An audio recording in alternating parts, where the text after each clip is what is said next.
All right, so the saga is continuing. It's basically a heavyweight showdown between LeBron James, the face of the NBA, and Stephen A. Smith, who's been the face of the media. I'm going to give a quick breakdown of what happened. We all know that LeBron pretty much got his son Bronny drafted to the Lakers. And, he pretty much told everybody that Bronny was better than the NBA. I mean, half the players in the NBA while he was in high school and in college. He said Bronny could contribute to the Lakers right now and so on and so forth, right? He had his whole thing with Ken Griffey, the first father-son moment in the NBA. Same thing with Ken Griffey Jr. and Ken Griffey Sr. did in the back in the day.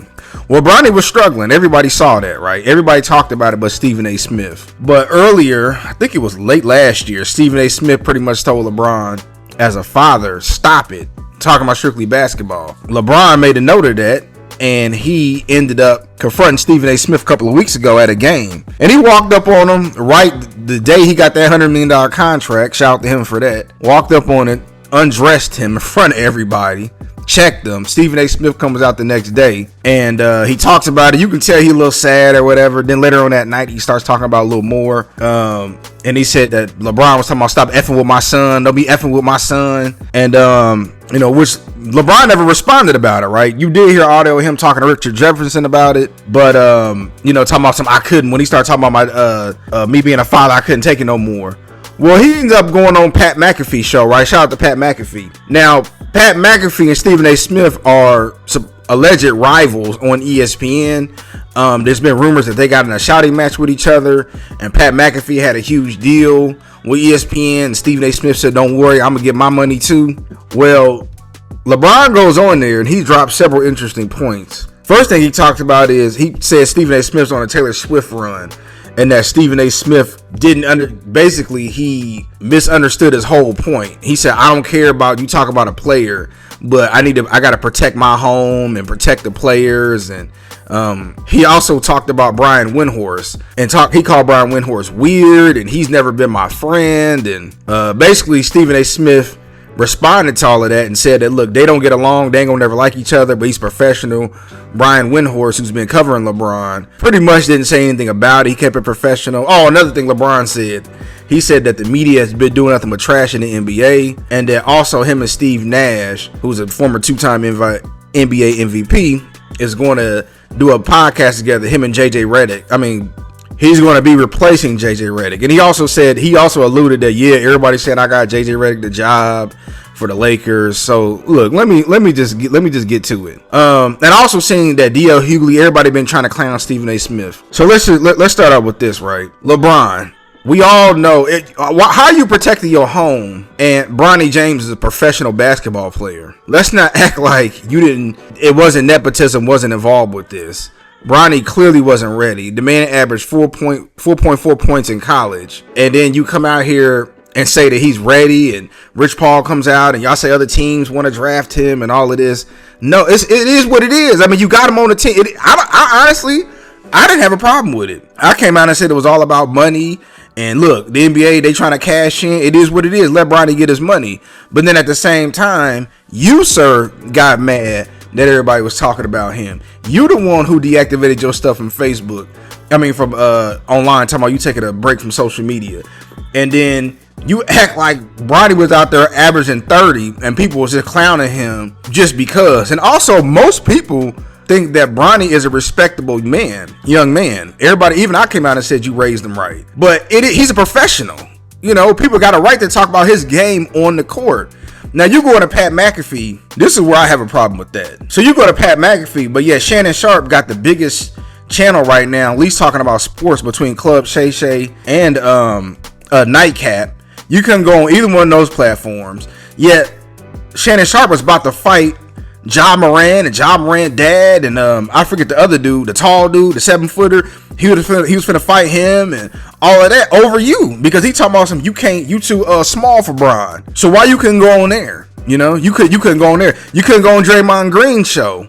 The guy who pretty much was your rival, that you end up partnering up with him. And he got his own podcast. Why don't you go on there and give those brothers a shot? But you run on Pat McAfee show, right? And then you talk about Brian Windhorst. So now he's weird. But yet, if you go back to your original documentary that you came out with in 2009, More Than a Game, Brian Windhorst is on there. You also told people that Brian Windhorst knows you more than anybody else. Brian Windhorst also came out with a book which you called The $1 Billion Athlete. But now he's weird. All of a sudden, now y'all did go to the same school, and I get y'all didn't go at the same time. But he was one of the first people who really put you out there when you was in high school. So now he's weird. Okay, all right. And then you talk about where everybody's trashing the game. Well, the reason why people are mad at the NBA right now because you guys are making too much money. Y'all taking too much time off. You know, y'all don't want to play back-to-backs no more. You guys are constantly shitting on the old league, talking about Giannis could have scored 250 points in the 70s. You guys, y'all will fake an injury, but then y'all be at all these different gala events and iced out on the sidelines, and you guys have pretty much became prima donnas.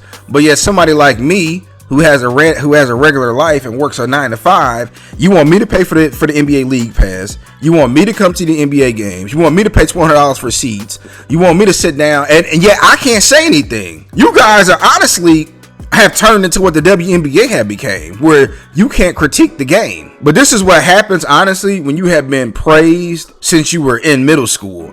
See, LeBron lives in his own bubble. We all do it to a degree, but he's used to people praising him for every single move that he done. Oh, Bron, you got the $90 million deal with Nike. Oh, Bron, you took your talents to South Beach. Oh, Bron, you came home and won a championship. Oh, LeBron, you decided to go to Lakers and win a championship with them and be a businessman. Okay, fine, right? But everybody knows that Bronny wasn't ready. So the moment people started criticizing you, and even when people also say that you're not the GOAT and their opinion was just an opinion, you feel some type of way about that.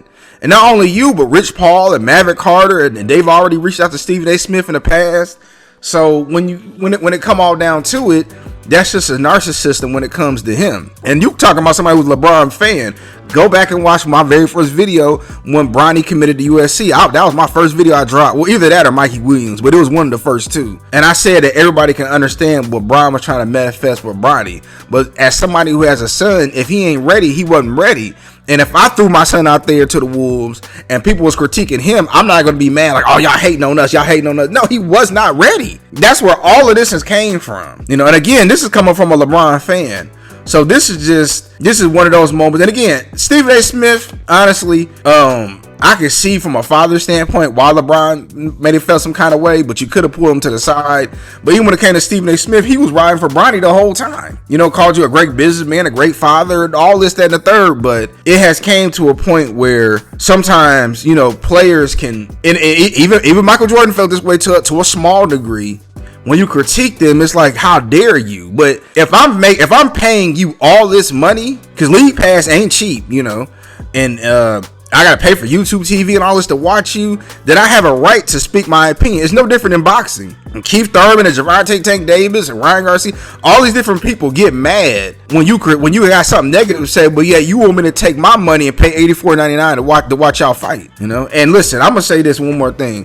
LeBron, honestly, the NBA is in worse shape than when you started. Are they making more money? Yeah, but look how the players are. And if I was the owners, honestly, I would strip away their guaranteed money in this net collecting bargaining agreement. But you know, I didn't like the fact that LeBron ran on Shannon Sharp. I mean, you ran on Pat McAfee's show, but yeah, you didn't have you couldn't do that with Shannon Sharp. But that just goes to show you, we all know how this go. You know, when it comes to people that look like us, you know, we won't really give them no real promotion. But when it comes to other people, you ain't got no problem running on there. No different than when Drake and Academics. DJ Academics, he is a Drake stan. Yeah, you ain't ever seen Drake go on there on his podcast. But I just want to get my quick thoughts about it. Let me know what y'all think.